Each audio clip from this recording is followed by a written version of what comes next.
tell me, how did you get involved in knowing all the stuff you know about Ukraine? Well, that's an exaggeration, but I will take that. Thank you, Michael. Just briefly, I was born in Armenia, former Soviet Union. I lived in the Soviet Union throughout the Cold War.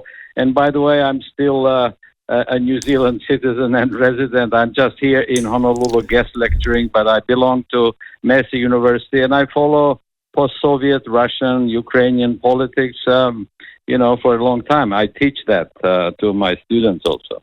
Oh, very good.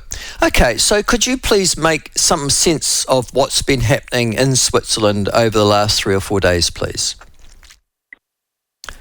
Yeah, well, this was an initiative by Ukrainian leadership, which goes back to 22. You were talking about the 2022 invasion and, the military developments, the very complex dynamics since then. So at the time when this proposal was made, actually Ukraine was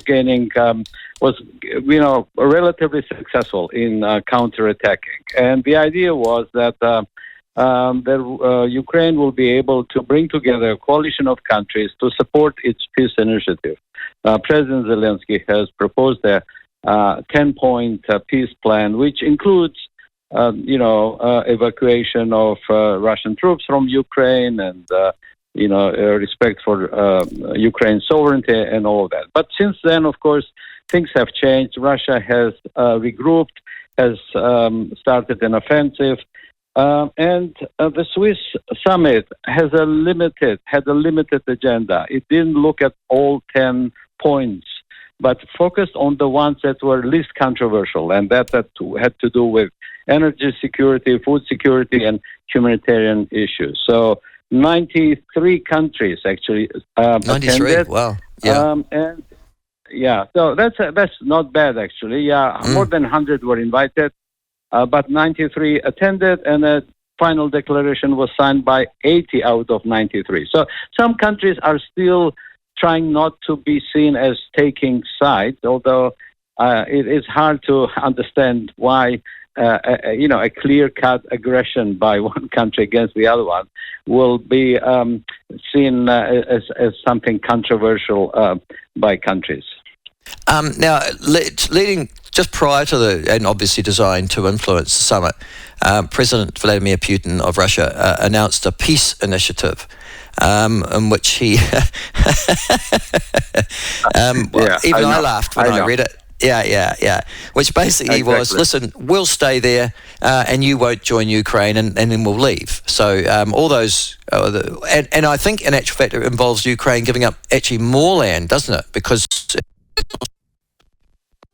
the border where the military is, it requires, I think, Ukraine to give up more oblasts to go to the Russian Federation. Now, we all think it's a joke, but why did he do that? Did he not realise it was a joke, or is that just as a sign that I'm not giving up anytime soon? Well, I didn't know whether I should laugh or cry after I listened to President Putin's basically new ultimatum. There is no rational explanation. I mean, since 22, I don't think we can expect anything logical coming out of Russian president. Until 22, I believe,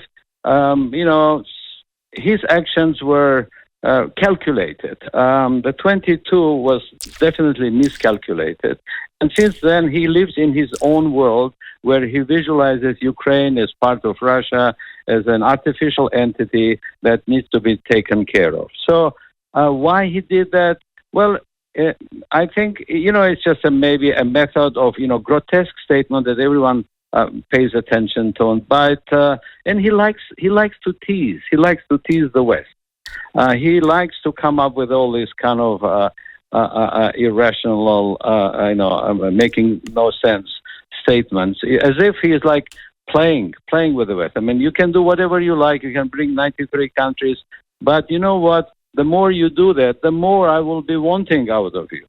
So that is, in my opinion, the logic. So, and he wants all four regions of Ukraine now. He doesn't control all four, but he wants all four of them. But the issue is, I mean, that is where I see still some countries or politicians really not understanding the depths of the problem.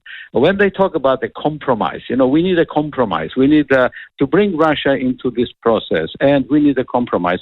They probably think of a compromise like, okay, Russia will return 2 out of 4 regions, and the other 2 will stay as Russian until a certain period. But they miss one important issue. Putin is not just about territorial concessions.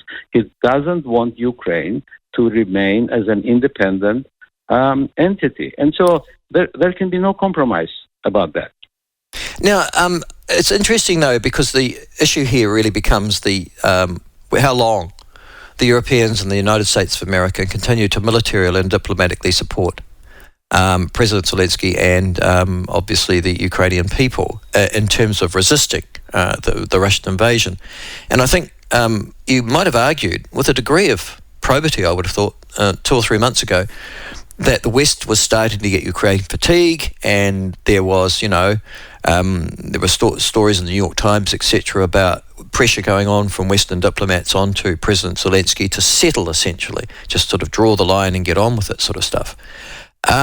Is there a fatigue in the West, or do you think the West redoubled its commitment to the Ukraine over the past week?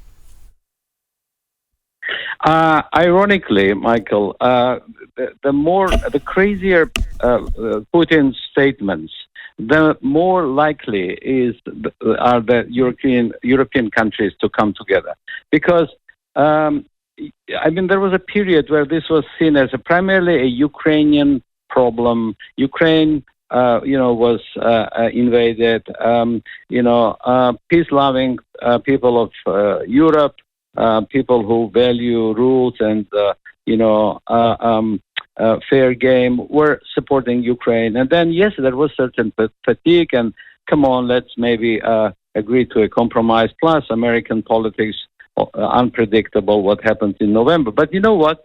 Now I think there is a growing realization in Europe that Putin will not stop in Ukraine.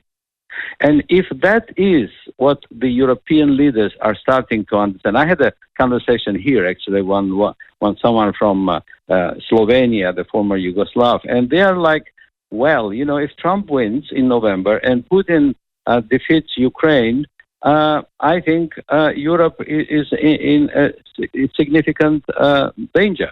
So I think this crazy statements by Putin actually do more to unify Europeans, and the question will be how will they build their capability, and especially if U.S. leaves NATO, if that's what Trump does, if he wins. So I think Europe is getting more mobilized rather than tired. Okay. The other issue here has been that the Ukraine are outgunned, outmanned to a large extent by Russian munitions. There has been that release of obviously the $50 billion from Biden, but that also, you got to remember, passed through the House of Representatives and the Senate as well. So, it was all three aspects of including Republicans, who supported that particular $50 billion package. Could President Trump, if he were elected in November, unilaterally change that, or would it still require to go through the Senate and the House of Representatives before they withdraw military support and aid for the Ukraine? Yeah, I think President Trump will have enormous influence, and of course parts of the Congress and Senate are very Republican, and he will get some support there. But he also, in my opinion, as much as power hungry he is, he will have to actually interact with U.S. bureaucracies like Defense and the Department of State and or intelligence. So I don't think that as he promises, Trump will stop the war in 24 hours and all of that. It will be a little more complicated than that. And I think I don't think that the assistance to Ukraine will stop overnight if Trump wins. I think some sort of assistance will continue, and some pressure on Russia will continue as well.